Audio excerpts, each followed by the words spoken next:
성경 전체의 역사를 요약한 한 단어를 뽑아봐라. 그렇게 한다면 여러 단어들을 우리가 얘기를 요약을 할 수 있겠습니다만은 그 중에 하나가 바로 오늘 이 본문에 등장하는 시 도레도트입니다. 이 톨레도트라고 하는 이 시가 바로 자손을 의미하는 것이요. 왜냐하면 하나님이 처음 주신 복음에 보면은 여자의 후손이 뱀의 머리를 상하게 할 거다. 그날 이후로 이 뱀과 사단의 목표가 있는데 뭐냐면 언약 자손이 못 오도록 방해하는 거예요. 언약 자손이 오면 안 되니까 가인의 마음 충동해서 아벨 때려 죽이게 만들고요. 그 이후에 보면은 창세기에 이 두 계보가 흘러가는데 항상 언약 밖에 불신 계보가 믿음의 사람들을 군박하고 핍박하고 몰아세우고 이렇게 되죠. 근데 하나님께서 그 약속하신 시의 실체 되시는 예수 그리스도가 오기까지 그 언약의 가문을 보호하시는 것을 보게 됩니다. 하나님의 지혜 중에 하나가 뭐냐면은 너무 중요한 후대를 둘 사람을요 한때 초라하게 보이게 만들어 두세요. 이것은 여러 가지 유익을 주는데요. 먼저 우선은 그 본인이 초라하고 힘이 없고 약하기 때문에 하나님을 온전히 의지하는 믿음 속으로 들어가게 되는 거 있죠. 두 번째로 주변에 있는 사람들이요 겉모습만 보는 아주 이 가치 없는 육신의 눈만 뜨고 있는 사람은요 이 사람 주변에 모여들지를 않아요. 정말 아브라함의 조카 롯 같은 경우에 아브라함이 가진 믿음, 아브라함에게 주신 하나님의 약속 이게 별 가치 없어 보이거든요. 그러니까 기회 봐서 떠나잖아요.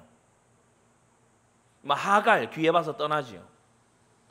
그런데 진짜 하나님 앞에 약속의 아들 이삭 같은 경우에는요 죽으라 하면 죽는 자리에 들어갈 정도로.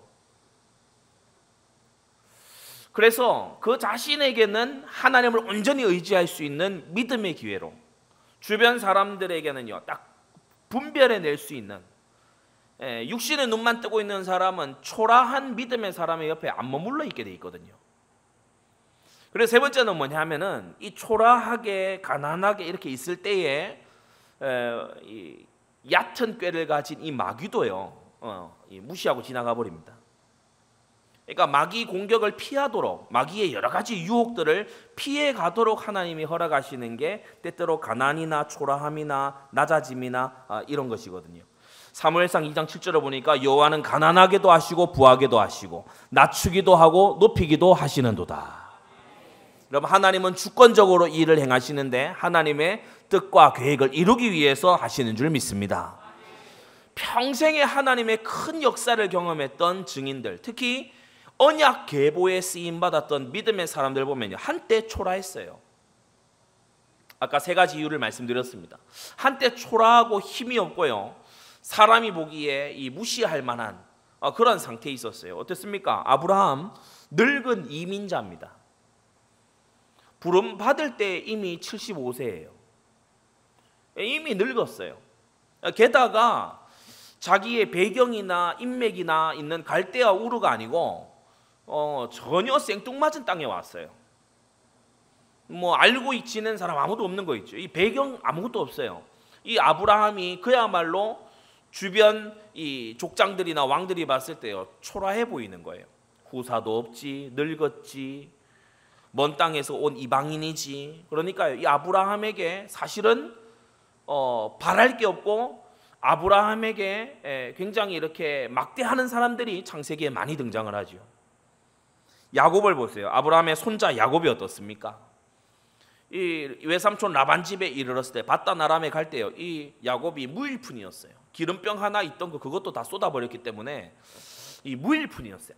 아무것도 가진 게 없었어요. 그러니까 아무것도 가진 게 없으니까 육신의 눈만 뜨고 있는 라반 같은 사람은 막 무시하는 겁니다. 막 이용하는 겁니다. 막 이 갈취하는 겁니다. 야곱이 낳은 요셉을 보세요. 이 요셉이 애굽의 노예로 갔잖아요. 그러니까 얼마나 무시할 만합니까? 사실 조금 눈을 뜨고 있는 보디발은 알아챘지만은 나머지 사람들은 전혀 몰랐죠. 술 맡은 관원장 이런 사람들은요, 아예 자신을 도와준 요셉을 싸그리 잊을 정도로 그 정도로 초라했던 요셉이었죠. 모세는 지팡이 하나를 의지해서 애굽에 갔더니 바로가요, 그야말로 무시를 해버리잖아요. 이 늙은이 둘이 와서 지금 뭘 하려고 하냐, 완전히 무시하죠. 기적과 표적이 좀 일어나도 완고하게 말을 듣질 않죠. 이 초라한 한때가 있었다. 기드온을 보면 어떻습니까? 저는 기드온이 부름받는 이 사사기의 이 본문을 보면서 항상 우스운데요. 포도즙 틀에 들어가 가지고 그걸 포도즙을 이제 하는데 그 곡식 터는 거기에서 반쯤 쪼그려 가지고요, 이 곡식 털이를 하고 있었어요. 그러니까 기마 자세로 숨어서 그렇게 하고 있는데, 하나님의 천사가 와서 큰 용사여 이렇게 부르지요. 이게 얼마나 민망한 상황입니까? 몰래 숨어서 블레셋 사람들한테 걸릴까봐 몰래 숨어가지고 그렇게 하고 있는데, 큰 용사여 하니까 이게 얼마나 참 안 어울리는 말입니까? 그런데 기드온은 겁이 많은 사람이었어요. 하나님이 시키신 일도 밤중에 몰래 하려고 했고, 그리고 양털 뭉치려가지고 우리가 잘 알듯이 하나님 앞에 자꾸 확인하려고 하고 겁이 많은 사람이었어요. 말씀 듣고 바로 행하는 사람이 아니고 한때 굉장히 겁이 많은 사람이었어요. 다윗의 젊은 시절을 보세요. 도망자로, 지명 수배자로 그렇게 젊은 시절을 보냈어요. 엘리야는 어떻습니까? 왕에게 한번 막 도전했다가 아합에게 핍박받아가지고 완전히 광야에 내몰려서 혼자 딱 있는 그런 상태가 되고 말았죠. 다니엘이 어떻습니까? 겉으로 보기에는 완전 나라가 망한 포로인 거 있죠.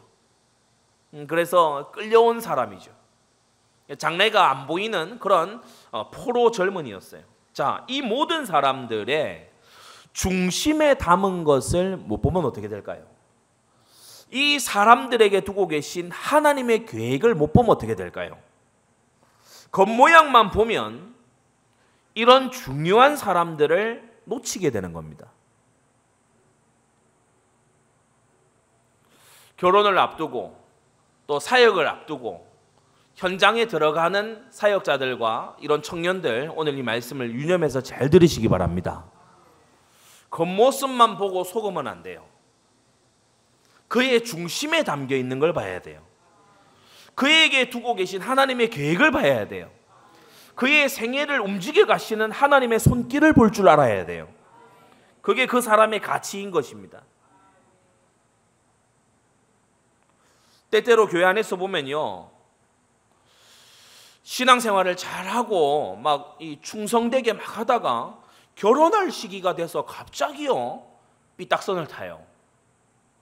결혼할 시기가, 결혼 정년기가 돼서 갑자기 방학에 들어가고요, 방황에 들어가고 막 이러는 거 있죠. 지금은 우리 교회 없습니다만은 예전에 어떤 한 분은요, 이 교회 다니던 어린 시절부터 교회 다녔던 사람인데 남편 어디서 만났냐? 나이트클럽에서 만났어요. 그러니까 결혼할 무렵에 나이트클럽에 뻔질나게 다녔던 거예요. 이 남편 만날 때 거기서 만나 놓으니까 지나온 평생을요 불안과 초조 속에서 서로요 불신을 딱 가지고 그렇게 이 살아온 가정을 제가 보기도 했거든요. 잘 가다가요 갑자기 결혼할 시기에 헷가닥 해가지고요 그야말로 이방 여인을 쫓아갔던 삼손처럼 그렇게 해버리는 거예요. 여러분, 결혼할 시기에 영적 상태가 너무 중요합니다. 인생의 중대한 결정 앞에서요 영적 상태가 매우 중요해요. 어떤 사람은요 세상 재미에 충만합니다. 요한일서 2장 15절에 이 세상이나 세상에 있는 것들을 사랑치 말라. 누구든지 세상을 사랑하면 아버지의 사랑이 그 속에 있지 아니하다라고 했어요. 하나님의 사랑이 마음에 있는 게 아니고요, 세상 재미로 충만한 거예요. 세상의 재미로 충만하고 세상 재미에 그야말로 피를 받았어요. 그래서 세상 재미에 충만하고, 갈급한 건 어디에 갈급하냐? 제자에 갈급하고 말씀에 갈급하고 하나님의 신에 감동되는 데 갈급한 게 아니고 돈에 미쳐 갈급해요. 그리고 외모에 치중하는데 겉모양도 겉모양이지만은 야 누가 돈을 잘 버냐? 야 누가 뭐 이렇게 배경이 괜찮냐? 야, 누가 뭐 이런 저런 거를 갖췄냐, 누가 좋은 직장에 다니냐, 막 외적인 것에요 막 치중돼 있어요. 그러면서요, 제어되지 않는 자기 마음에 가는 대로요, 자기 마음이 시키는 대로, 자기 마음에 끌리는 대로 그렇게요 막 좋아하고 막 사랑한다 그러고요, 막 그렇게 하는 거 있죠. 그러면서 여기에 대해서 그렇게 하는 것이 아니다, 인생의 선배나 부모님이나 사역자나 이렇게 얘기하면 삐딱한 태도를 가져요. 왜 이렇게 통제하려고 하냐, 왜 이렇게 자꾸 막 이렇게 막으려고만 하냐. 교회에 와서 예배 승리하는 속에 영적 상태가 딱 돼 있는 속에 중요한 어떤 결정과 선택을 해야 될 거 아니냐 이러면요, 나 다 해봤는데 안 되더라 하면서 삐딱한 태도를 딱 가지는 거예요. 내 자리를 떠난 상태에서 하나님의 신에 감동된 게 아니고요, 세상 감동이 꽉 자리 잡고요, 하나님의 계획을 발견한다 이게 아니고 내 계획대로 내가 결심한 대로 밀어붙이겠다. 하나님과 교통하고 말씀과 교통되어져야 되는데 자꾸 악인과 교통이 돼요. 그래서 사악한 계획을 가지고 있는 이런 사람과 이제 교통이 되는 거 있죠. 다윗의 장자 암논이 보면요, 이복 동생 다말을 연모한, 이것부터 틀린 거 아닙니까? 이복 동생 다말을요, 내가 막 상사병이 날 정도다, 이 이상한 거거든요. 회개해야 되고 정신 차려야 되는 거거든요. 근데 그 옆에 악한 친구가 붙어가지고 꾀를 알려줍니다. 야, 병들었다 그러고 이 병문안 해달라고 부른 다음에 덮쳐, 그러면 네가 될 거야, 아마 이런 악한 계교를 내는 그 친구하고의 교통을 막 하는 거예요. 그러면서 하나님의 마음과 합한 마음이 아니고 상실한 마음으로, 여러분이 중요한 결정을 할 때요, 감정 충만해서 결정하는 일 하지 마십시오. 상실한 마음으로 결정하는데 어떻게 하냐면요, 이 결혼이 도피처야, 결혼이 피난처야. 그래서 도망치듯이 결혼하고 가정을 잃어버리는 거예요. 얼마나 이거 나중에요 두고 후회할 일이 생겨버립니다.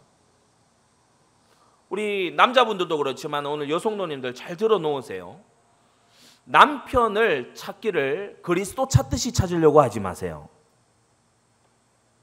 잘 도울 수 있는 배우자를 하나님 앞에 구해서 응답받으시기 바랍니다. 남자는 도피성이 아니에요. 남자는 나를 책임져주는 나의 주가 아니에요. 남자는 나의 구원자가 아니라고. 하나님이 짝 지어주신 거고 돕는 자가 돼야 되고, 그래서 자기 자신이 도우려고 하는 자세를 가져야지. 때때로 보게 되면요, 이거저거 막 어렵고 힘들고 그러면은 요새 말로 있잖아요, 취집이나 해볼까, 그런 식으로요 도피처로 삼고, 그게요 바로 하나님과 마음이 합한 게 아니고 마음이 상실한 채로, 상실한 마음대로 가서 선택을 딱 해버리는 거거든요. 상황이 이거저거 싫고 하니까 막 그냥 결혼해 치워버리자, 그런 식으로 할 게 아니죠. 영적 상태가 그렇게 삐딱하고 불만에 가득 차 있으면은 안 되는 거예요. 그런데 때때로 보면요, 세상 재미에 충만하고 돈에 갈급하고요, 외적인 것에 치중돼 있고요, 마음 가는 대로 막 하고 자기 마음이 제어가 전혀 안 되고 삐딱한 태도로요, 하나님 역사하실 자리에서 떠난 그 상태에서 어느 날 결혼한다고 딱 와요. 그 상태에서 어느 날 보면요 가정을 딱 이루어요. 그 상태 그대로 어느 날 보면요 후대를 딱 가지고 두는 거 있죠. 어떻게 되겠습니까? 사명과 따로 가는 가문이 되고 맙니다. 결국에 불신자가 출현하는 가문이 되고 맙니다. 다른 교회에서 이렇게 잘 다니는데요, 잘 들으세요, 교회를 마구 옮기는 후대가 나오고 있는 중입니다. 교회를 마구 옮겨도 좋다고 여기는 후대가 이미 그렇게 교육이 됐고 그렇게 나오고 있는 중입니다. 작은 일이 아니죠. 그래도 예수님 갓 영접한 사람 아닙니까? 진실된 영접인지는 세월이 가야 알 수 있습니다. 열매가 나오는 데는 시간이 걸리기 때문에. 불신자하고 결혼하고 이렇게 했어도 내 믿음 지키면 되는 거 아닙니까? 후대는 어떻게 하려고 해요?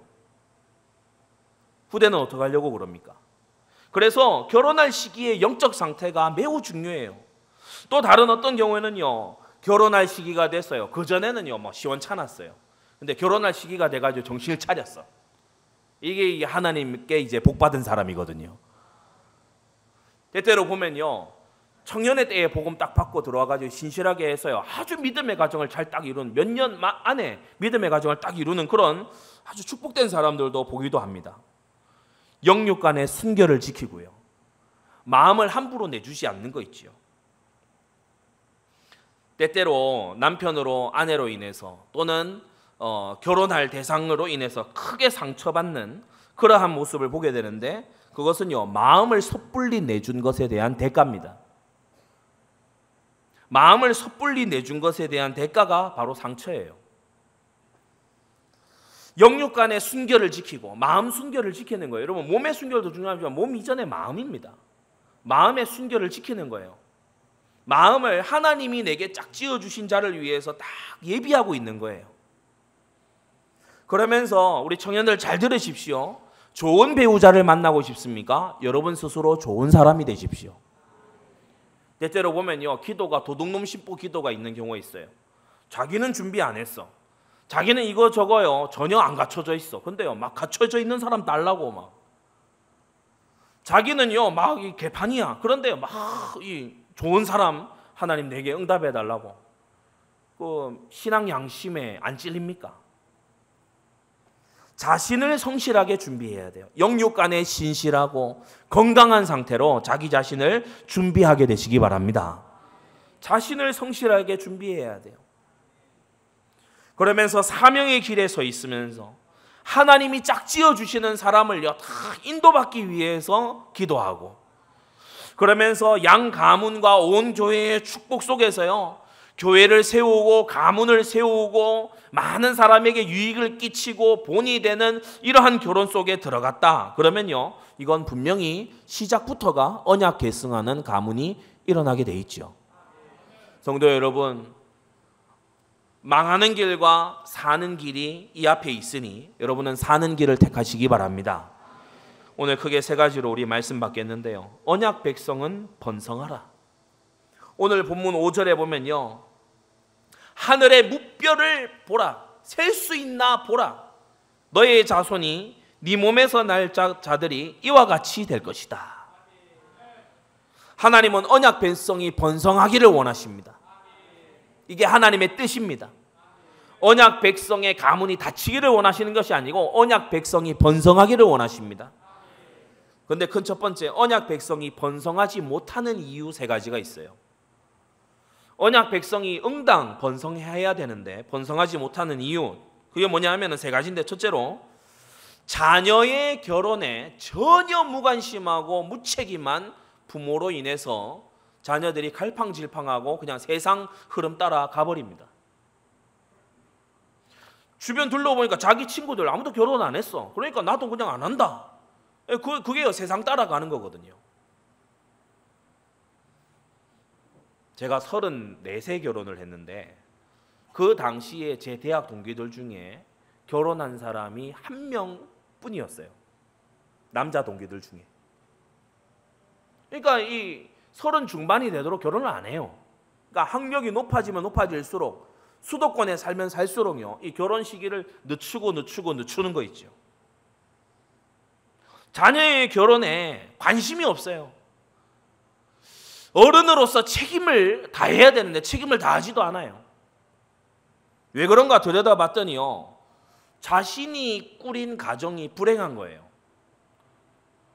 자신이 부부 사이에 이혼하고 별거하고 서로 학대하고 폭언하고 괴사를 일삼고 속여먹고 비난하고, 자기가 결혼 생활 해보니까 불행하거든. 그러니까 자녀에게 은근히 뭘 심냐면, 야 결혼 안 해도 돼. 안 할 수 있으면 하지 마. 야 나 봐봐 불행하잖아. 야 나 봐봐 행복하지가 않아. 야 나 봐봐 이 안 좋잖아. 이걸요 온 몸으로 온 마음으로요 심어 넣어요. 저는 그런 가정을 알고 있습니다. 20대 때부터 세뇌를 시켜놨어요. 야, 결혼 안 하는 게 좋다. 할 수 있으면 결혼은 무덤이다. 결혼 안 하는 게 좋다. 그래가지고요 지금 자녀가 40대 넘어 50대를 바라보는데 이 자녀 속에 완전 각인이 됐어요. 결혼 안 하는 게 낫다. 이게 딱 각인이 됐어요. 자녀가 나이 많아서 늙어가는데도 딱 태도가 어떠냐면은 네 일이니까 네가 알아서 해라. 네 인생이니까 네가 알아서 살아라.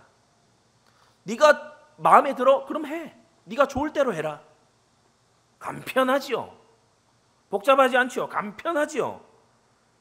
그런데 이게요, 부모의 책임을 다하지 않는 거거든요. 성경을 보세요. 창세기 21장 21절에요. 이 이스마엘이 애굽 여인과 결혼하는데 하갈이 이렇다 저렇다 아무 말이 없습니다. 하갈 자신이 아마 상처 속에 있었던 것 같아요. 아브라함 집안에서 이리 치이고 저리 치이고 그러면서 막 쫓겨나기까지 하고 이러니까 이 언약 자손과 결혼해야 된다, 여기에 대해서 생각을 전혀 가지지 않고 도리어 원한을 품었지요. 한을 품고 막 울부짖잖아요. 하갈이 보면 이게 아들에게 그대로 전달된 겁니다. 그런데 이스마엘이 보면은 하갈이 나왔던 그 출신의 애굽 여인하고 딱 결혼해요.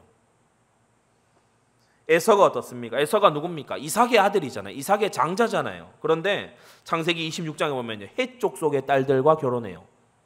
딸들이라고 했어요. 중혼을 해요. 게다가 헷 족속이에요. 가나안의 타락을 주도했던 7족속 중에 하나인 헷 족속과 결혼을 딱 하는 거 있죠. 우상 가진 그런 민족들 아닙니까?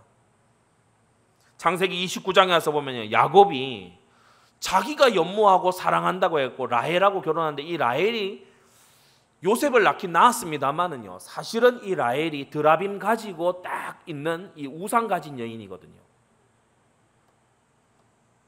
우리가 사사기 14장에도 보면요, 이 삼손이 블레셋 지경에 가가지고 본 다음에 어느 여인 하나를 봤어요. 딥나 여인 하나를 봤어요. 그러면서 아버지 마노아에게 와서 뭐라는 하면 내 마음에 드니까 결혼시켜 달라는 거예요. 이 아버지 마노아가 야, 이스라엘 중에 여인이 없어서 네가 할례 받지 못한 블레셋 여인하고 결혼하려고 그러냐? 아, 모르겠고 내 마음에 드니까, 내가 그를 좋아하니까 무조건 결혼시켜 놓으라는 거예요. 이스마엘, 에서, 야곱, 삼손, 이들의 인생이 과연 이 안전함 속에 그리고 평온함 속에 들어 있었습니까? 부모가 책임을 다하지 않을 때 가문이 다치거나 불신 가문이 되는 일이 벌어집니다. 여러분, 부모님의 사명을 다하시기 바랍니다. 부모된 사람들은요, 부모의 사명을 죽는 날까지 다해야 돼요. 그래서 자녀의 결혼에 무관심하면 안 됩니다. 정년기가 지나가고 있는데 자녀의 결혼 알아서 하겠지? 아닙니다. 그건 알아서 할 일이 아니에요. 아브라함이 그 아들 이삭의 배필을 얻기 위해 어떤 수고를 했는지를 기억하십시오. 두 번째, 번성하지 못할 불신앙과 엉뚱한 데에 집착되어 있는 상태 때문에 그래요.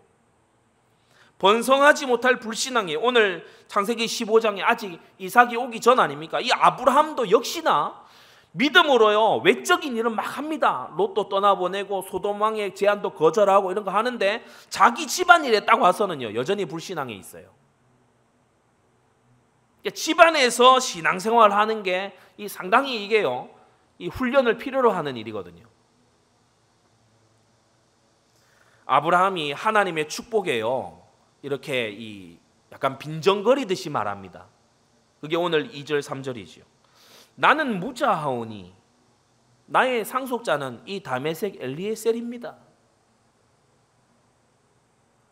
저 하란 땅에서 가나안으로 오는 길목에 있는 게 다메섹이에요. 근데 그 길목에서 얻은 노예, 이 엘리에셀이 저의 후사입니다. 저를 상속할 사람입니다. 나는 자녀가 없잖아요. 무슨 복을 대관절 주신단 말입니까? 은근히 원망해요. 3절에 가서는 더 노골적이죠. 주께서 내게 씨를 아니 주셨으니. 하나님이 안 주셨잖아요. 하나님이 내게 후사를 안 주셨잖아요. 이러면서 은근히 원망하는 거 있죠. 지금 원망할 일입니까? 믿음 준비가 안 돼서 하나님이 예비하신 이삭이 못 오고 있는 겁니다. 우리는 항상 바로 깨달아야 돼요. 하나님이 안 주신 게 아니고 우리가 준비가 안 된 겁니다. 하나님이 능력이 없어서 못 하시는 것이 아니라 우리가요, 부적절한 상태에 있는 겁니다. 이 아브라함 보세요. 13, 14장, 15장, 16장 여기 보면요, 조카 롯을 의지하고 종 엘리에셀에게 기대고 그리고 이어지는 16장 이런 곳에 보면요, 하가를 취해가지고 이스마엘을 덩 낳는 이래요. 아내가 해라 그러니까 오오오 하면서 하고요. 그러니까 이 아브라함이 아직 이삭을 받을 믿음 준비가 안 돼 있는 거예요. 경건한 자손을 주려고 해도요, 자녀를 망쳐먹을 잔머리와 꼼수 속에 딱 있는 거 있죠. 그러니까 좋은 자녀를 줘봐야 잔머리와 꼼수로 망치게 생겼어요. 야곱에게 아버지 속여라 이거 심은 건 누구였지요? 어머니 리브가가 심은 겁니다. 잔머리 꼼수를 딱 가지고 있어요. 세상 기준으로 말 막 해요. 세상 기준으로요. 막 입에서 막 터져 나오는 대로 세상 기준을 막 뇌까려요. 그러면서요, 죄를 은밀하게 짓는데, 여러분 기억하십시오. 부모가 은밀한 죄를 안 버리잖아요. 자녀는 백주의 그 죄를 터뜨립니다. 다윗이 은밀한 중에 밧세바를 범했어요. 하나님이 말씀하시죠. 너는 은밀한 중에 행했지만은 네 아들은, 네 몸에서 난 네 아들은 백주에 행할 것이다. 그러니까 압살롬이 아버지의 후궁들을 백주예요. 대위에서 겁탈하잖아요. 경건한 자손을 주려고 해도요, 철저히 감정 중심이에요. 충동적이에요. 그래서 내가 하는 말이, 나의 선택이, 나의 결정이 하나님께 영광이 되겠냐 이걸 생각을 안 해요. 교회의 덕을 세우는 일이냐 이걸 생각을 안 해요. 철저히 나 중심인데 들여다보면 뭐냐, 내 감정 중심이에요. 내 마음에 내키는 대로. 게으르지요. 그리고 편리주의에 다 빠져 있어요. 자녀를 낳아서 양육하는 일이요, 수고를 요하는 일입니다. 피곤한 일입니다. 어려운 일이기도 합니다. 남자분들도 좀 그런 부분이 있겠지만은 직접 낳아서 기르는 어머니들은요, 이 몸도 여러 군데가 아플 수 있고요, 굉장히 사선을 넘으면서 출산하고 양육하잖아요. 어려운 일이에요. 그러나 여러분, 편리하려고 하지 말고 디모데전서 2장의 말씀을 기억하세요. 그 해산함으로 구원을 얻을 것이다. 무슨 말이죠? 해산해야 구원받는다 이 말이 아니고, 그 해산함으로 그 자녀를 둠으로써 하나님의 구원 사역에 이바지할 수 있게 될 것이다. 그래서 주님 주신 사명을요, 편리 위주로가 돼 있어서 저버리는 이런 상태, 그러면요 언약 백성이 번성 못해요. 자, 세 번째, 언약 계승에 실패하는 자녀 양육 때문입니다. 자녀를 하나님이 주셨어요. 그런데 언약 계승에 실패해요. 예배를 오고 말씀을 읽고 기도도 하고 전도도 하고 헌신도 하는데요, 그 가치와 응답을 함께 보지 못하는 거예요. 그냥 습관적으로 해요. 다들 하니까 그냥 하는 거예요.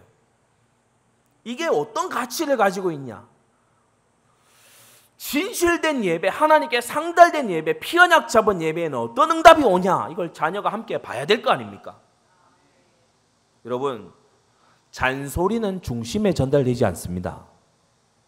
증거가 중심에 전달됩니다. 여러분, 그래서 증인되게 해달라고 기도하세요. 하나님이 증거 주시는 생애가 되도록 여러분 기도하셔야 돼요. 저는 자라나면서요, 저희 목사님 사모님께 하나님이 함께 하시고 역사하신다 이걸요 분명히 보고 본 증인입니다. 그러니까 이 다른 목사님 자녀들 만나서 얘기해 보면요, 완전히 인간 대 인간으로만 딱 보고 있는 그런 경우가 굉장히 많아요. 하나님의 손을 전혀 못 보는 거예요. 우리 뭐 아버지 어머니는 뭐 사실은 이게 문제고, 그럼 저희 멍하게 보게 됩니다. 왜냐? 사람 얘기밖에 안 하니까. 하나님이 쓰시는 손을 봐야 될 거 아니에요. 하나님의 역사와 하나님의 인도를 봐야 되잖아요. 여러분, 그래서요, 잔소리 많이 한다고 전달되는 게 아니고, 하나님의 일의 가치와 응답을 맛보게 되면은 자녀에게요 저절로 전달이 됩니다. 그런데 만일 부모에게 경건의 모양은 있지만 경건의 능력이 없다면 자녀는요 갈등에 들어갑니다. 야, 이 교회 왜 가야 되지? 야, 이거 신앙생활 이거 왜 해야 되지? 그러다가요 어느 순간부터 안티가 됩니다. 교회가 우리 부모님을 뺏어간 것 같고, 교회가 우리 가정에 피해를 준 것 같고, 교회가 이런저런 것을 강요하는 것 같고, 우리 안티적이 돼요. 그래서 태도가 어떠냐면 삐딱해요. 굉장히 삐딱하고 도전적이고 막 반항하고 그러면서요, 결국 기회를 봐서 이탈하지요. 왜 자녀가 이렇게 되냐? 경건의 모양은 있지만 경건의 능력이 없어서 그래요. 여러분, 차라리 경건의 능력이 없다면 경건의 모양도 없는 게 낫습니다. 그게 차라리 나아요. 경건의 모양만 있고 능력이 없잖아요. 그러면 정말 심각한 갈등이 옵니다. 기도 열심히 하는데 응답 아무것도 안 해요. 차라리 기도 전혀 안 하고 응답 안 오는 게 나아요.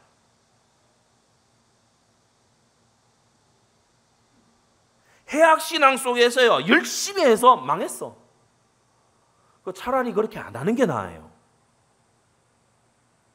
그래서 때때로, 정말 때때로입니다. 정말 가끔씩요, 저 사람 기도하지 말라고 해라 라고 할 때가 있습니다. 왜냐?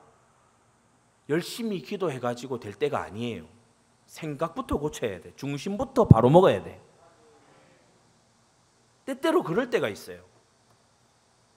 목사, 장로, 권사와 집사 자녀들 중에서요, 언약 계승에서 한참 벗어난 사람들이 얼마나 많은지 모릅니다. 성도 여러분, 하나님께서 우리 중에 살아서 운행하십니다. 그리스도 예수께서 그의 흐르는 보혈로 우리의 죄를 말끔히 씻고 계십니다. 성령께서는 우리의 심령을 감찰하고 계시는 줄 믿습니다. 살아계신 하나님과 교통하고 맛보는 이 실제가 되면요, 자녀도 덩달아 되게 돼 있어요. 부정하지 못할 응답이 왔는데 어떡할 겁니까? 하나님의 역사다라고 해야 인정이 될 일이요, 딱 벌어지는데 어떻게 해야 됩니까?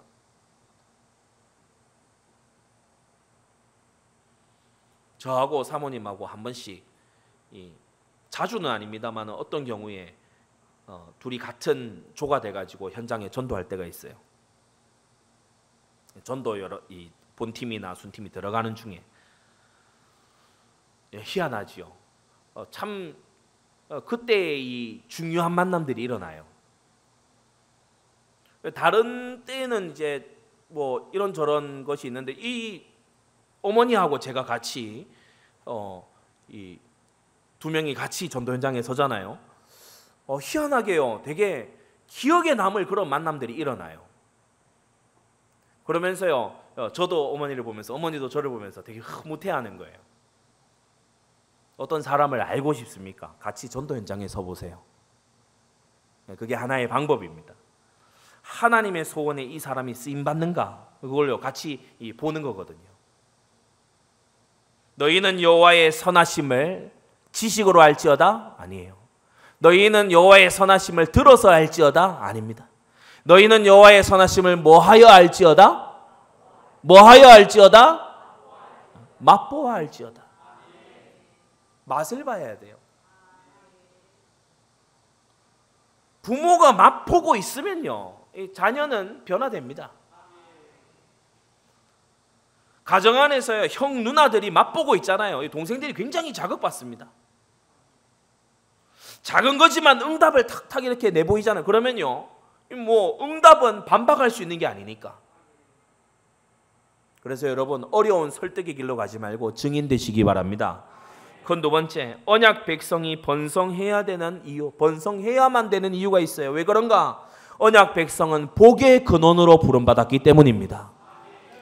언약 백성이 번성하지 않고 타락한 백성들이 번성하면 이 땅이 저주 속으로 들어가게 되는 거예요. 땅의 모든 족속이 너를 인하여 복을 받을 것이다. 하나님이 아브라함을 불러서 하신 말씀이지요. 신약에도 보면요, 피조물에 고대하는 바는 하나님의 아들들에 나타나는 것이라고 했어요. 언약 백성이 많아진 땅에는요, 저주가 떠나고 복이 임합니다. 하나님이 복을 주시는 거였지요. 땅의 소산에도 복을 주시고요, 그들이 이룬 국가에도 복을 주시고요, 예수 생명 가진 자가 들어가는 현장에는요, 어둠이 떠나고 빛이 임하게 되는 겁니다. 그래서요, 언약 백성은 번성하여 일어나야 돼. 그 수가 늘어나 일어나야 되는 거예요. 왜 번성해야 됩니까? 결국 번성하는 자들이 다 정복하고 차지하게 되기 때문입니다. 무슬림이 다산 전략을 썼지요.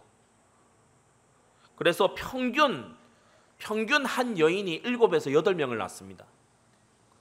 많으면 10명을 넘깁니다. 조용히 유럽을 장악했어요. 지금 유럽에요, 지방 도시들의 어떤 리더들 거의 무슬림으로 채워지고 있습니다. 경제도 이들에 의해서요. 이들이 뭐 단체 행동을 한다 그러면 경제가 흔들릴 정도로. 교육 현장에서도 마찬가지죠. 히잡 쓰고 부르카 두르고 다니는 걸요, 이 제지를 못하는 그런 상태가 되죠. 무슬림에 대해서 예를 들어서 이상한 발언을 했다 그러면 난리가 납니다. 문화도 그렇고요. 건축도 지금 다 넘어가고 있어요. 왜냐? 조용히 정복하는 거예요. 이에 반해서 우리 한국은 어떻습니까? 우리가 이 메시지를요, 몇 주간에 걸쳐서 계속 듣고 있는 이유가 있어요. 왜냐? 우리 한국 현장이 보통 문제가 아닙니다. 인구 절벽 넘어서 인구 소멸 중이에요. 전 세계 최하위의 출산율 0.84명, 한 명도 안 낳는다는 거죠. 2년 연속으로 유엔에 등록된 198개국 중에 198등입니다. OECD 국가들, 좀 선진적이라고 하는 OECD 국가들 중에서는 8년째 꼴찌예요. 제가 우크라이나의 출산율이 어떻게 되냐 봤거든요. 1.1명이더라고요. 그러니까 전쟁 중인 나라보다 안 나아요.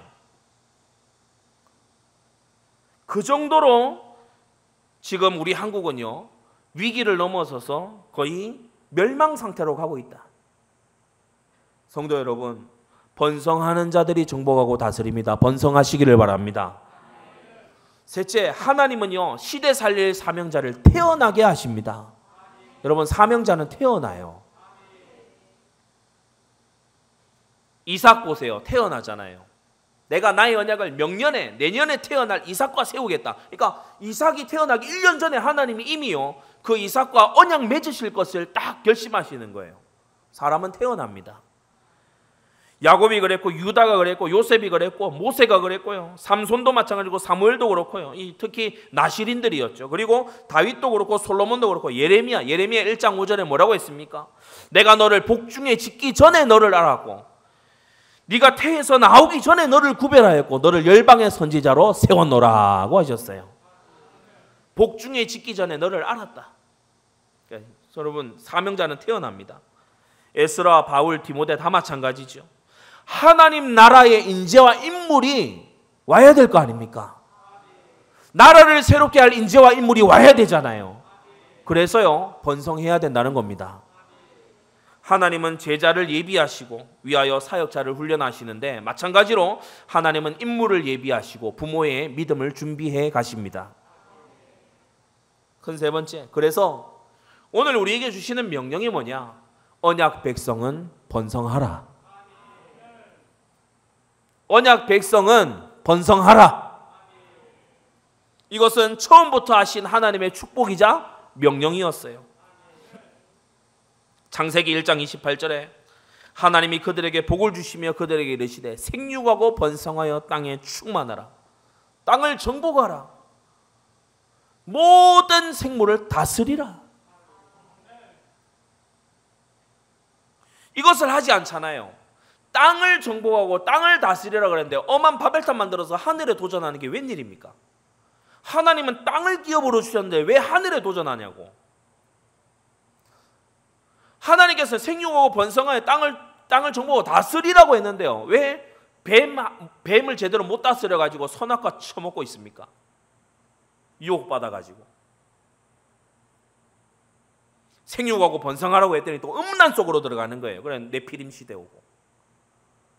우리는요, 그렇게 말씀을 뒤집고 거역하고 내버리는 그러한 상태가 아니라 정말 이 말씀에 순종해서 번성해야 될 줄 믿습니다. 창세기 23장 15장에요. 롯이 아브라함을 떠난 후에 너의 자손이 땅에 티끌 같게 되게 해주겠다. 많게 해주겠다는 뜻이죠. 그리고 오늘 본문에요, 하늘의 무별같이 되게 해주겠다. 이 두 가지 경우 모두 다가 뭡니까? 바로 하나님을 온전히 의지하는 결단과 실천 이후에 하나님이 주신 복입니다. 상황만 봐서는요, 아브라함과 사라는요, 불가능이에요. 상황만 봐서는 아브라함과 사라는요 가망이 없어요. 왜냐? 늙었잖아요. 나이 많아 늙었어요. 50살, 60살이 아니고요. 이제 80살이 넘었습니다. 무슨 자녀란 말입니까? 그러니까 오늘 이 아브라함이 보면은 약간 빈정대듯이, 약간 불평하듯이, 원망하듯이 하나님 주께서 내게 씨를 안 해주셨으므로 이렇게 얘기하죠. 그러나 여러분, 사람에게 불가능이 있을지 몰라도 하나님께는 불가능이 없습니다. 오늘 이 본문의 그 다음 구절에 뭐라 나옵니까? 아브라함이 여호와를 믿으니 여호와께서 이를 그의 의로 여기시고, 믿음으로 의롭다함을 얻는 이 믿음의 요체가 오늘 본문 흐름에 보니까 뭐예요? 불가능을 가능케 하시는 하나님, 죽은 것 같은 몸에서 생명이 나게 하시는 부활의 능력의 하나님, 생명의 주관자가 되시는 하나님. 아브라함이 이 하나님을 믿으니 이것을 그의 의로 여기셨다. 여러분, 그래서 상황만 보는 자 되면요 큰일 납니다. 상황 위에 계신 하나님을 봐야 돼요.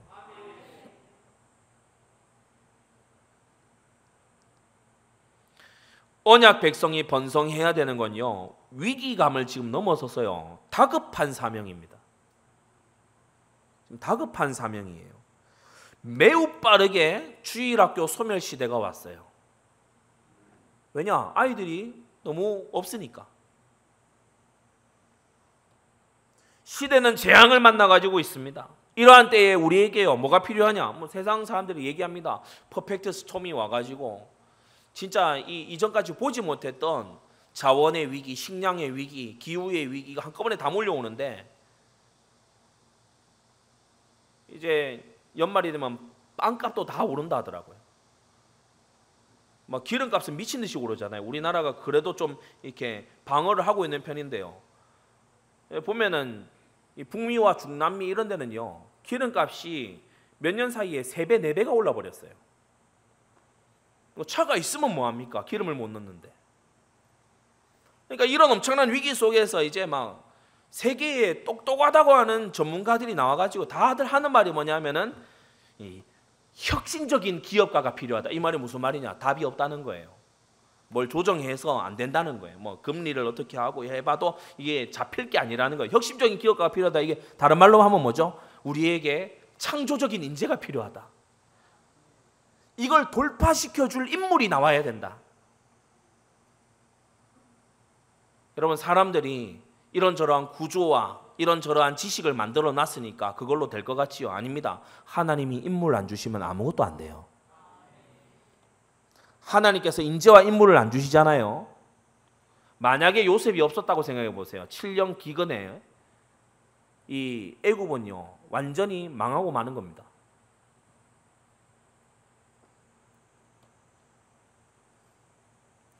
하나님의 신으로 충만한 인재와 인물이 이 시대에 필요해요. 시대적인 사명이고 다급한 사명입니다. 때와 기한이 있어요. 지나가면 쉽지 않습니다.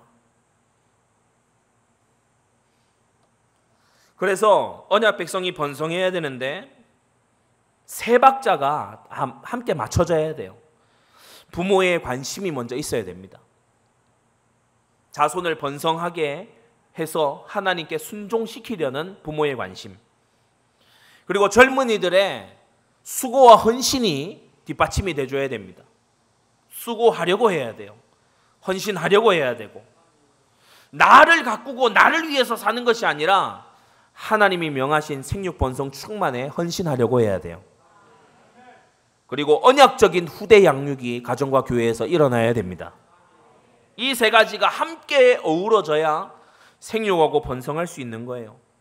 그래서 교회 안에 모든 세대와 모든 직분자들이요 중심을 가지고 임해야 될 사명이 바로 언약 백성이 번성하는 일입니다. 언약 백성이 번성하도록 도와줘야 돼요. 이들이 늦지 않고 하나님 말씀에 순종할 수 있게끔요 자꾸 도와줘야 됩니다. 결론을 맺겠습니다. 부모도 그렇고 정년기에 있는 자녀도 마찬가지입니다. 영적 상태를 깨우세요. 사람은 누구나 자기와 비슷한 영적 상태에 끌리게 돼 있습니다. 아주 세속적인 사람은요, 세속적인 사람이 좋아 보입니다.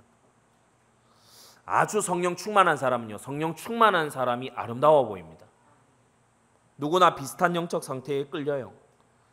날마다 나의 영적 상태가 4344 속에 있도록 여러분 자신을 잘 지키시기를 바랍니다. 기도하겠습니다. 거룩하신 하나님 아버지, 아브라함에게 주님께서 말씀하신 네 자손이 하늘의 뭇별과 같이 능히 셀 수 없도록 번성할 것이라는 이 약속과 이 축복의 말씀을 우리에게 오늘 허락하시니 감사를 드립니다. 언약 백성이 마땅히 번성하여 복의 근원의 사명을 다해야 될 것인데 우리는 무관심과 무책임으로 불신앙과 엉뚱한 집착으로 또는 언약 계승에 실패할 그러한 모습으로 하나님 앞에 번성하지 못하고 있는 이 거역을 주님께서 용서하여 주시옵소서.